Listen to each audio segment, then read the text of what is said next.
வணக்கம் மக்களே, சற்றுமுன் கிடைத்த மிக முக்கிய தகவல் ஒன்றை பார்க்க போகிறோம். தவழ்ந்து சென்றீர்களா, ஊர்ந்து சென்றீர்களா? முதல்வர் ஸ்டாலினை பங்கமாக கலாய்த்த இபிஎஸ் திடீர் தகவல். இந்த ஒரு தகவலை பற்றி தான் நாம் பார்க்க போகிறோம். தகவலை பார்ப்பதற்கு முன்னதாக நீங்கள் நம்மளுடைய சேனலுக்கு புதிய பார்வையாளர்களாக இருந்தீர்கள் என்றால் மறக்காமல் நம்மளுடைய சேனலை சப்ஸ்கிரைப் செய்து வைத்துக் கொள்ளுங்கள் மக்களே. தற்பொழுது சசிகலா முதல் அமித்ஷா வரை டேபிளுக்கு அடியில் காலை பிடித்தவர் எடப்பாடி பழனிசாமி என தமிழ்நாடு முதல்வர் ஸ்டாலின் மேற்கொண்ட விமர்சனத்திற்கு எதிர்க்கட்சித் தலைவர் எடப்பாடி பழனிசாமி பதிலடி அளித்துள்ளார். எக்ஸ் தளத்தில் அவர் வெளியிட்டுள்ள பதிவில், முந்தைய 3 ஆண்டுகள் #NITIAYO கூட்டங்களை தமிழ்நாடு புறக்கணிக்கப்படுகிறது என வீர வசனம் பேசி, தமிழ்நாட்டின் முதல்வராக தமிழ்நாட்டின் நியாயமான நிதி உரிமை பெற செல்லாத நீங்கள் இப்பொழுது மட்டும் செல்ல வேண்டிய காரணம் என்ன? தமிழ்நாடா? இல்லவே இல்லை, உங்கள் குடும்பம்தானே? ரைடுக்கு பார்த்து யாரும் பயம்? ஸ்டாலின் அவர்களே, அது கண்ணாடி. உங்களை பார்த்து நீங்களே ஏன் பேசிக்கொண்டு இருக்கிறீர்கள்? அறிவாலயம் மேல் மாடியில் சிபிஐ ரைடு வந்தபோது கீழ் மாடியில் நீங்களும் உங்கள் தந்தையும் 63 தொகுதிகளை தாரை வார்த்த போது டேபிளுக்கு கீழ் தவழ்ந்து சென்றீர்களா, ஊர்ந்து சென்றீர்களா? எதிர்க்கட்சியாக கருப்பு பலூன் கட்டிவிட்டு ஆளுங்கட்சியாக வெள்ளை குடை கட்டினீர்களே, அப்பொழுது தவழ்ந்து சென்றீர்களா, ஊர்ந்து சென்றீர்களா? எது ஸ்டாலினின் கை? அண்ணா பல்கலைக்கழகம் வழக்கில் பாதிக்கப்பட்ட மாணவியின் பெயர் உள்ளிட்ட சுய விவரங்களோடு எஃப்ஐஆர் லீக் செய்த கை ஸ்டாலின் கை. ஜாபர் சாதிக் போன்ற இன்டர்நேஷனல் ட்ரக் மாஃபியா தலைவனை அதாவது அலையக அணி அமைப்பாளராக நியமித்த கை உங்கள் கை.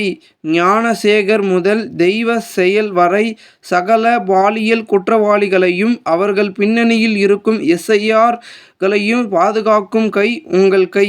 அண்ணா நகர் 10 வயது சிறுமி பாலியல் வழக்கில் உங்கள் கீழ் இயங்கும் காவல்துறை மீது நடவடிக்கை இல்லாமல் நீதிமன்றம் தாமாக வந்து சிபிஐ விசாரணைக்கு உத்தரவிட்டதை எதிர்த்து உச்சநீதிமன்றம் வரை சென்ற கை உங்கள் கை.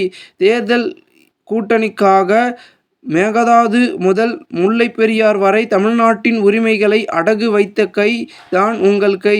7.5% உள் இடஒதுக்கீட்டுக்கு வந்தபொழுது ஆளுநர் ஒப்புதல் அளிக்காத சூழலிலும் அரசியலமைப்பு சட்டத்தின் 162வது பிரிவின் பயன்படுத்தி அரசாணை வெளியிட மாநில உரிமை நிலைநாட்டியவன் நான்.